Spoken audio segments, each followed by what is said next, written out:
नमस्कार दोस्तों, भक्ति जीवन चैनल पर आप लोगों का स्वागत है। आज मैं सुनाने जा रही हूँ श्री कनकधारा स्तोत्र हिंदी में कथा के साथ। पहले इनकी उत्पत्ति की कथा सुनाऊंगी, उसके बाद कनकधारा स्तोत्र हिंदी में फिर सुनाऊंगी दोस्तों। इसके सुनने से या पढ़ने से धन धान्य की वर्षा होने लगती है और लक्ष्मी माता बहुत खुश रहती है। घर में सुख शांति होती है और जो इच्छा होती है मन में वो पूरी हो जाती है। तो आइए जानते हैं सबसे पहले इनकी कथा।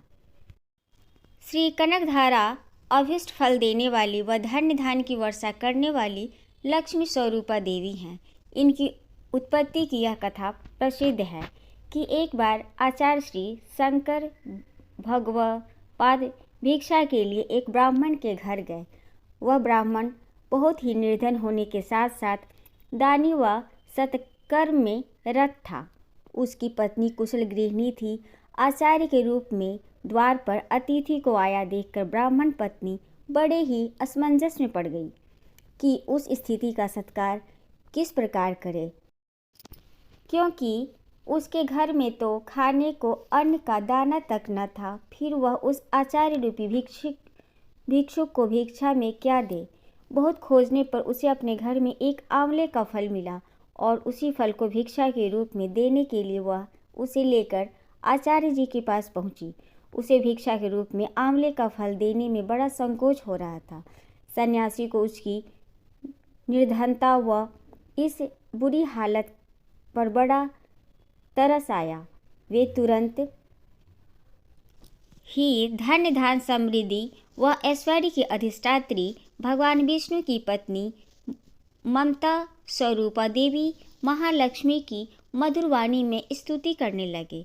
तब उनके मुखारविंद से दया से परिपूर्ण ऐसा मनभावन स्तोत्र प्रस्फुटित हुआ, जिसे सुनकर ममतामयी भगवती महालक्ष्मी तत्क्षण ही अपने तीनों लोकों को मोहने वाले वैभवशाली रूप में उनके सम्मुख प्रकट हो गई। आचार्य के सामने साक्षात रूप में प्रकट होकर देवी महालक्ष्मी उनसे पूछने लगी, हे भक्त, मुझे कैसे स्मरण किया? तब आचार्य ने उस ब्राह्मण परिवार की निर्धनता की बात माता को बताकर उनसे अनुरोध किया कि हे माता, आप अपनी कृपा से इस परिवार की निर्धनता को दूर करें। तब माता भगवती ने आचार्य को बताया कि इस गृहस्थ के भाग में दरिद्रता ही लिखी है, इसके प्रारब्ध में धन की प्राप्ति का योग ही नहीं है। आचार्य ने विनम्रता पूर्वक दया की खान जगदम्बा से प्रार्थना की, हे अम्बा, माना कि पूर्व जन्म में इसने ऐसा कोई पुण्य नहीं किया हो जिसके प्रभाव से इसे धन संपदा प्राप्त हो सके, लेकिन इस जन्म में इसने मुझ जैसे भिक्षुक को आंवले का दान देकर जो महान सुकृत किया है, उसके फलस्वरूप अब यह अपार धन संपदा प्राप्त करने का अधिकारी हो गया है। अतः हे माता, आप इस पर अपनी कृपा दृष्टि की वर्षा अवश्य करें। आचार्य की इस युक्ति से भगवती निरुत्तर हो गई और उसी समय माता लक्ष्मी के अनुकंपा से उस ब्राह्मण के आंगन में सोने की धारा बरसने लगी, जिसके फलस्वरूप उस सद्गृहस्थ ब्राह्मण की निर्धनता सदा के लिए दूर हो गई और उस अतुल्य धन संपदा का स्वामी व वैभवपूर्ण जीवन गुजारने लगा। इस कथा का शंकर दिग्विजय के चौथे मार्ग में स्पष्ट उल्लेख है। सोने की धारा के रूप में प्रकट होने के कारण आचार्य के मुख से निकले स्रोत को कनकधारा स्रोत के नाम से जाना गया। इस स्रोत का श्रद्धा भक्ति पूर्वक व आर्त भाव से पाठ करने पर अनेक लोगों को धन संपदा की प्राप्ति हुई। धन की इच्छा वाले लोग इस चमत्कारी स्रोत का पाठ करके लाभान्वित हो सके। तो ये थी कथा दोस्तों। जय माता दी। अब मैं स्रोत सुनाऊंगी।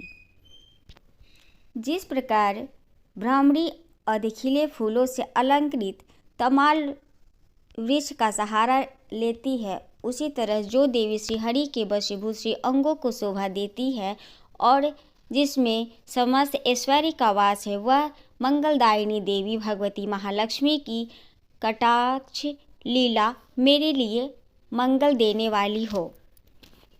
जिस प्रकार मधुकरी भ्रमरी कमल के फूल के प्रेम में आकर्षित हो, उस पर आती जाती अथवा मंडराती रहती है, उसी प्रकार जो मुरारी श्री नारायण के मुख कमल की ओर प्रेम पूर्वक बार बार जाती है और लज्जावश लौट आती है, वह सागर पुत्री लक्ष्मी को मनोहर मुग्धा सृष्टिमाला मुझे धन्य धान प्रदान करे।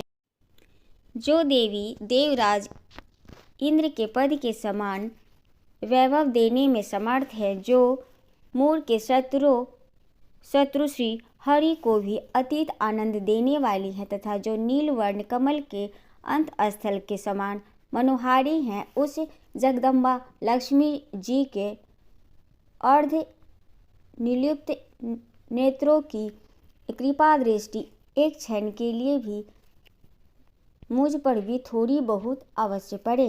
शेष नाग पर समन करने वाले श्री हरि की अर्धांगिनी माता लक्ष्मी जी के नेत्र हमारे लिए ऐश्वर्यदायक हों, जिनकी पुतलियाँ तथा बौरनियाँ कामदेव की वशीभूत हो, अथाह प्रेमवश अर्ध निर्लिप्त किंतु साथ ही निर्मेष नेत्रों से देखने वाले आनंद धाम श्री नारायण को अपने निकट पाकर कुछ तिरछी हो जाती हैं। जो भगवान विष्णु के कौस्तुभ मणि से युक्त वक्ष स्थल पर इंद्र नील के धारों की माला सी शोभायमान हो रही है, मधुसूदन भगवान के मन में भी काम प्रेम का संचार करने वाली है। वह कमल दल पर निवास करने वाली माता कमला कटाक्षमाला मेरे लिए कल्याणप्रद हों।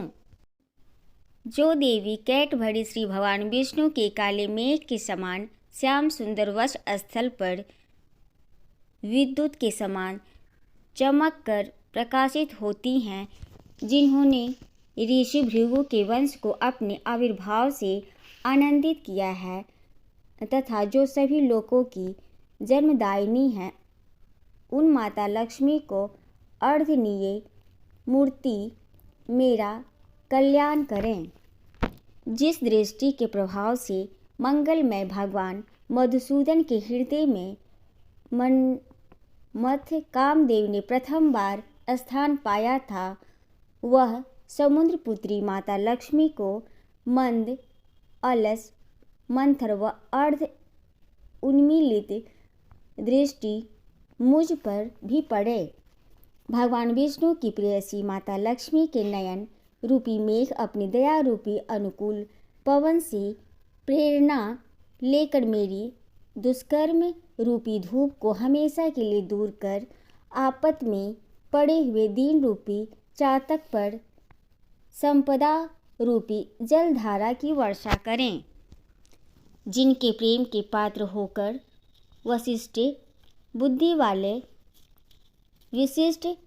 वाले मनुष्य उनकी दया दृष्टि के प्रभाव से आसानी से स्वर्ग पद की प्राप्ति कर लेते हैं, उन्हीं कमलासना लक्ष्मी माता की खिली हुई कमल के विस्तर के समान शोभा वाली दृष्टि मेरे लिए मनोवांछित पुष्टि करता हो। जो सृष्टि की उत्पत्ति के समय ब्रह्म शक्ति ब्रह्माणी के रूप में पालन लीला के समान गरुड़ ध्वज सुंदरी वैष्णवी के रूप में तथा प्रलय के समय शाकंभरी दुर्गा चंद्र शेखर वल्लभा अथवा रुद्राणी के रूप में अवस्थित होती हैं, उन तीनों लोकों के एकमात्र गुरु भगवान विष्णु की अर्धांगिनी माता लक्ष्मी को मेरा नमस्कार है।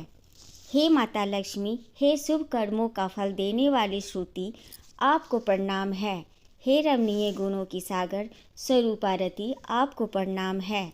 हे कमल वन निवासिनी शक्ति रूपा लक्ष्मी, आपको प्रणाम है। हे पुरुषोत्तम प्रिया पुष्टि, आपको प्रणाम है। हे कमल के समान मुख वाली कमला, आपको नमस्कार है। हे क्षीर सागर से उत्पन्न होने वाली देवी, आपको नमस्कार है। हे चंद्रमा और अमृत की सगी बहन लक्ष्मी, आपको नमस्कार है।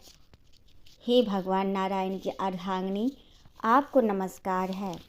हे कमल नयनी माँ, आपकी स्तुति व वंदना सभी इंद्रियों को आनंद देने वाली, संपूर्ण संपत्ति प्रदान करने वाली तथा अखंड साम्राज्य को देने में समर्थ है और सभी पापों को हरने के लिए हमेशा तत्पर रहती है।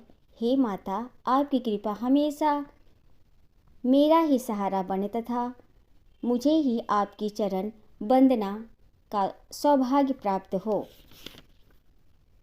जिनकी कृपा कटाक्ष प्राप्त करने के लिए की गई पूजा आराधक को संपूर्ण मनोरथ व संपत्ति प्रदान करती है।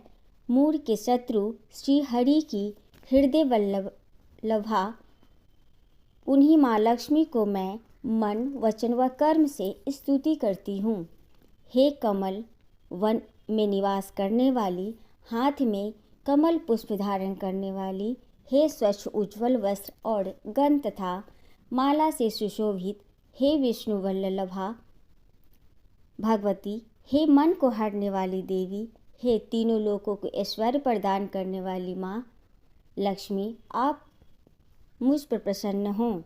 सोने के कलशों के मुख से गिराए हुए आकाश गंगा के स्वच्छ व पावन जल से दिग्गज जिन माता के शुभांगों का अभिषेक करते हैं, तीनों लोकों के स्वामी श्री हरि विष्णु की गृहिणी और अमित सागर की पुत्री उन जगजननी लक्ष्मी को मैं प्रातःकाल प्रणाम करती हूँ, जो मनुष्य इस स्तुति से रोज तीनों देह स्वरूपा तीनों लोकों की माता जगदम्बा लक्ष्मी की आराधना करते हैं, वे इस पृथ्वी पर महागुणवान व सौभाग्यशाली होते हैं। विद्वान पुरुष भी उनके विचारों को जानने के लिए इच्छुक होते हैं। तो ये थी दोस्तों कनकधारा स्त्रोत। इसे रोज़ सुनने से दोस्तों धन्य धान्य की अपार वर्षा होती है और लक्ष्मी माता सबकी मनोकामना पूरी करती हैं। अगर आपको मेरी वीडियो अच्छी लग रही हो दोस्तों तो लाइक करें और चैनल को सब्सक्राइब भी करें और कमेंट में जय माता दी लिखें। धन्यवाद।